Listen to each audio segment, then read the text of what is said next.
For Egyptians, the pharaoh was a god on earth. Reopening the tomb of him and even getting items out of it was considered one of the worst crimes to do. The penalty was usually death by impalement. But that was when you were caught during ancient times. Was there a curse that killed people when doing it later? Don't rob yourself of the opportunity to know everything about it and watch the whole video.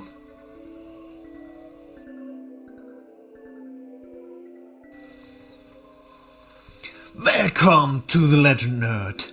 Am I the legend of legends yet?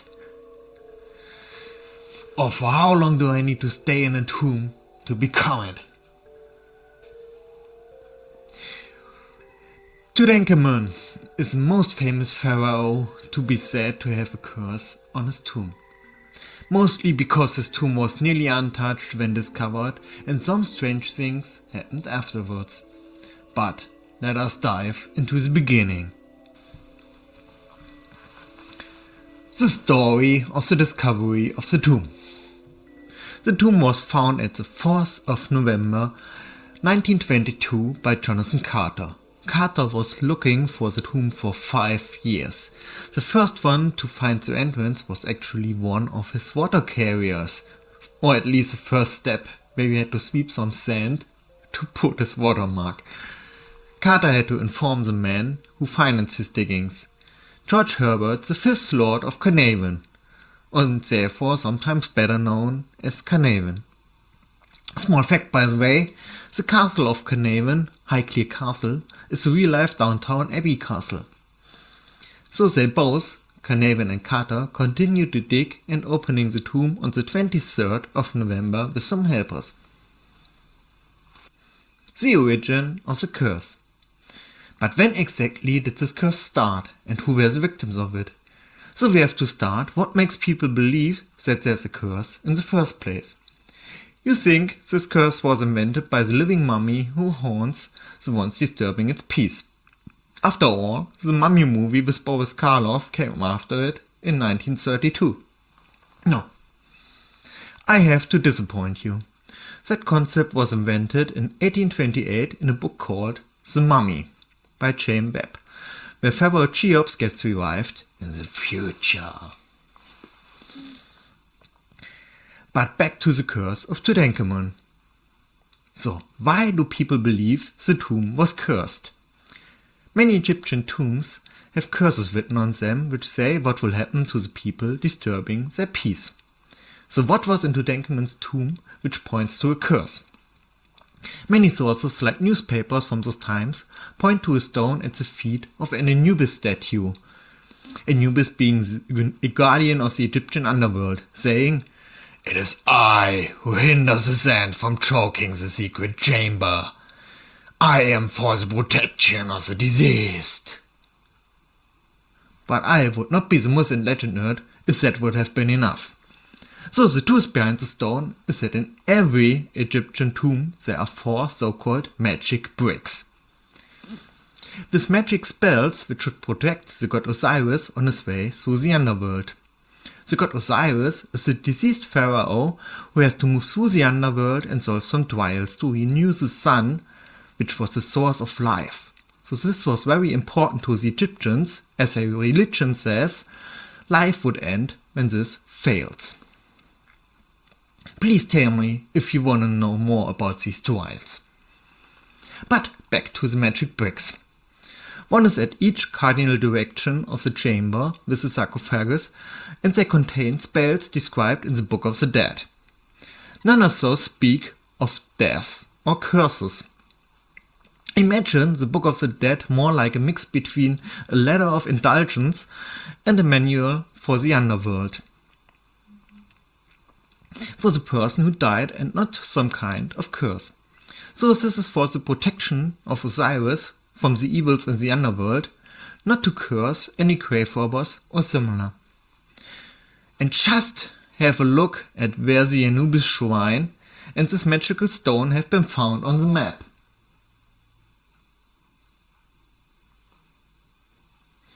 You could literally just go to the sarcophagus with the dead body of the pharaoh, do anything you want with it and miss a brick, proving it is not for the protection against any intruders.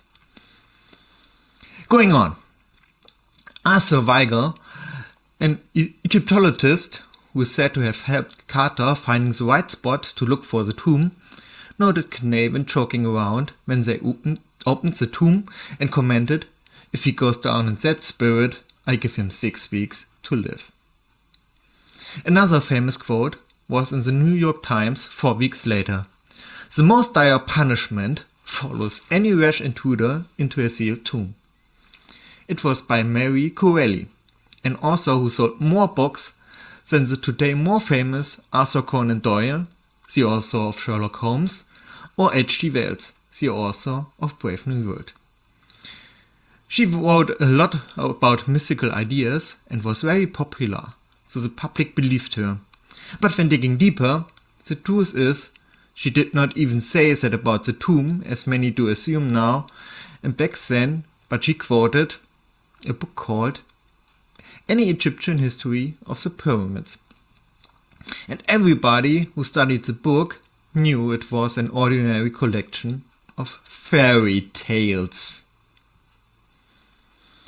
But it was out of context. So after all these misconceptions, I just had to debunk because here we dig into the truth. Let's get started. The victims. I will now list many people who died and who are mentioned to have been victims of the curse in chronological order. First, when opening the tomb, Egyptologists working with Carter reported him sending a messenger back to his house. The messenger found a royal cobra in the birdcage of Carter eating his canary. Yes, a royal cobra, as it is found on many royal headdresses and also on the death mask of Tutanchamun. And that is why some locals call this the tomb of the bird. Second, Lord Carnarvon died because of a mosquito bite which he scratched while shaving, causing blood poisoning. There were no antibiotics during that time. Alexander Fleming discovered penicillin in 1928. Some say the injury found on the mummy of Tutanchamun was at the exact same place. Others say it could not be determined if it was. He died on the 5th of April in 1928, exactly 6 weeks after Arthur Weigel predicted it. During his death, a blackout happened in Cairo. Yes, at the exact moment he died, which was 2 p.m, all lights went out. And many say at the exact same time in England, it is said his pet dog Susie sat up, howled, and died the same moment he died. The witness being a Scottish homemade, but when taking the different time into consideration, it was a few hours later. Arthur Conan Doyle, the author of Sherlock Holmes, speculated that Carnarvon was killed by some kind of elemental spirit which was set as a guardian to the tomb. Third, George J. Gould died of pneumonia on March 16th in 1923 after visiting the tomb of Tutanchamun. Fourth, Prince Ali Kamel Fahmy Bey had visited the tomb and in July 1923 was murdered by his wife in London. Fifth, Aubrey Herbert, the half-brother of Carnarvon, also died of sepsis after getting his teeth extracted, which he was instructed by doctors to get his sight back. Yes, you have not misheard that one. 26 September 1923.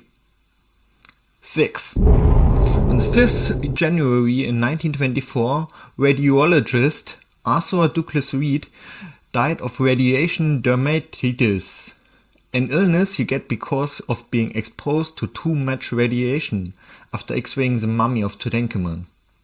7th, Gardien Lafleur, a Canadian, died 2 days after visiting the tomb. Sadly, I cannot find an exact date or age. I'm sorry. 8. The assistant of Lafleur hanged himself afterwards, blaming the curse in his farewell letter. Anybody with hints to the exact death date or age of these two, please tell me. 9th. On the 9th or 13th September, different sources claim otherwise, of 1924, Hugh Evelyn White, who worked at the tomb, left a note. I have succumbed to a curse which forces me to disappear, and shot himself inside of a cab. 10th. On the 20th of November in 1924, Sir Lee Stack, who was not even present when the tomb was opened but is said to have visited it later, was murdered, shot, in Cairo. 11th. Around the 24th March 1926, Egyptologist Dr. George Benedict and 12th. Dr. Paul Casanova died of pneumonia after visiting the tomb. 13th. On the 31st of May 1926, Dr. Aaron Amber, who was working on the Book of the Dead, died in a burning house. 14th. On the 6th April of 1928, Arthur Mays, who has worked in the tomb, was a victim to pleurisy. 15th. Some say in February of 1929 the widow of Lord Carnarvon died.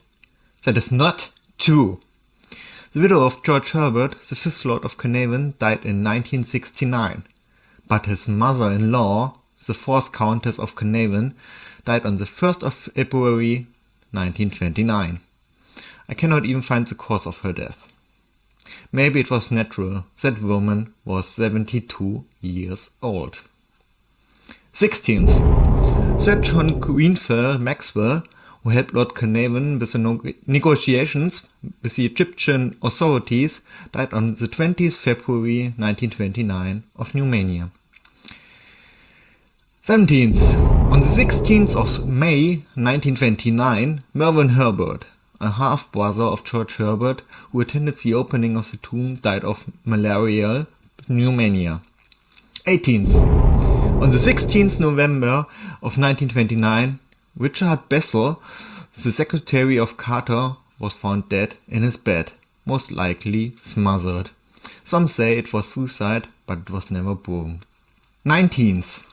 On the 21st February or the 2nd March 1930, different sources claim different dates, the father of Bessel left a note that he could not bear the horrors anymore and executed suicide by jumping out of a window. Then, for a very long time, no one was mentioned besides Harry Burton, the photographer. On the 27th June of 1940, he had diabetes, but the curse starts again in 1966, when relics from the tomb should be shipped to Israel. Mohammed Ibrahim, the Egyptian director of antiques, had dreamed of death if that operation was executed and begged for everything to stay in Egypt. He was overruled and driven over while going to a final meeting in Cairo.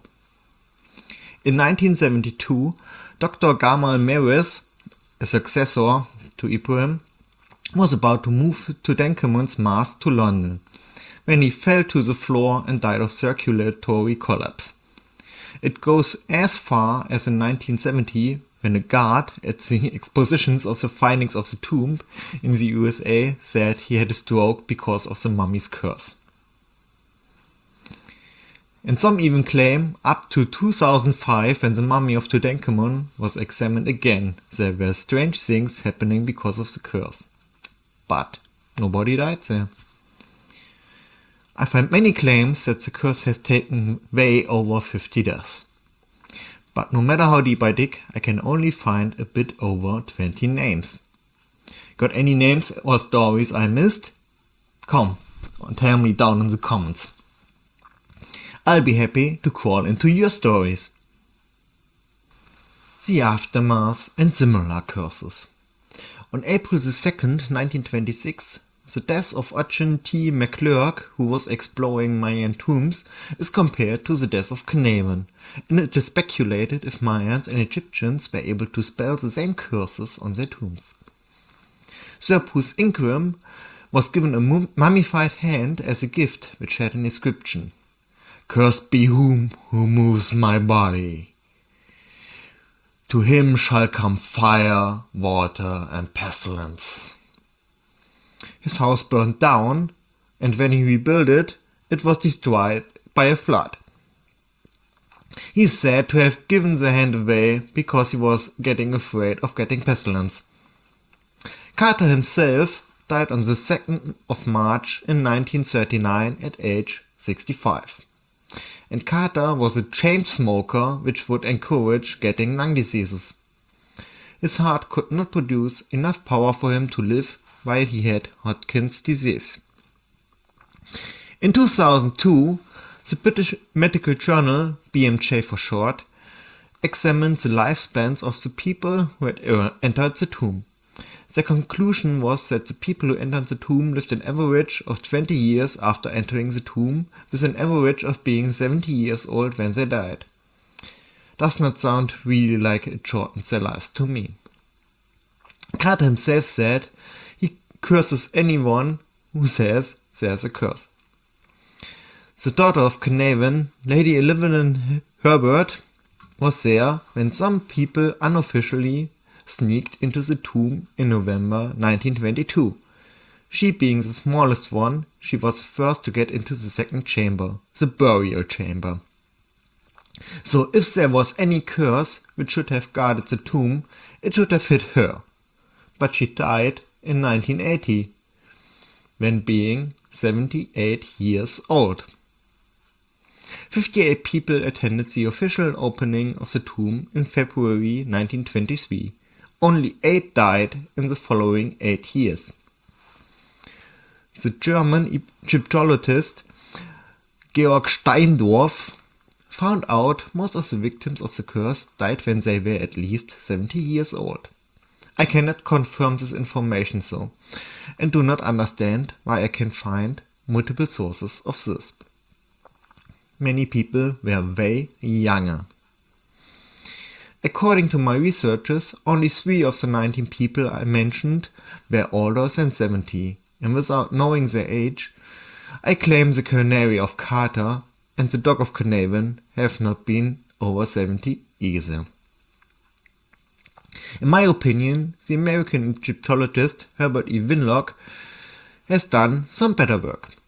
He created some statistics to the causes of the death, and every time a newspaper printed an article of someone dying because of the curse, he sent them a correction letter. So he found out from 26 people who attended the opening of the tomb, 6 people died within a time span of 10 years. Out of 22 people who attended the opening of the sarcophagus, only 2 died. And out of the 10 people who unwrapped the mummy, none died. Does not really sound like a curse when looking at those numbers. But newspapers sell way better when talking about a famous curse than when showing boring numbers and disproving it. And such a newspaper would only sell once, and not every time something bad happens to a person who is a brother of somebody who met somebody who has seen a relict from the grave in person. Which newspaper would you buy? Read all about the curse that killed Lord Carnarvon. Or, today another sandal and a chair was carried out of the tomb. Some say mold spores could be the cause of death. They are deadly microbes, and for example, when 12 archaeologists entered the Polish tomb of Casimir IV, who lived from 1447 to 1492, 4 of them died within a few days due to having breathed and incorporated deadly microbes. But within 4 days, nobody died in our case. The first victim, Lord Carnarvon, died many weeks later. In fact, it was proven by an English laboratory as early as on the 27th of May in 1927 that all the bacteria in the tomb had been dead for many, many years because the tomb being too dry. So, that is not the case for Tutanchamun's tomb. Conclusion. So, we do not have any written curse despite some people claiming it. Nobody died because of dead spores or microbes in the tomb. Very too few people died in a short time span to support a curse, and most of the people which a curse should have hit, like the first to enter the tomb or Carter himself, lived for many, many years after. In my book, the curse is debunked. Tell me in the comments what you think about it. And maybe you want to dive deeper into some other stories to see if they happened, like the fight of David versus Goliath. Click the video and watch it.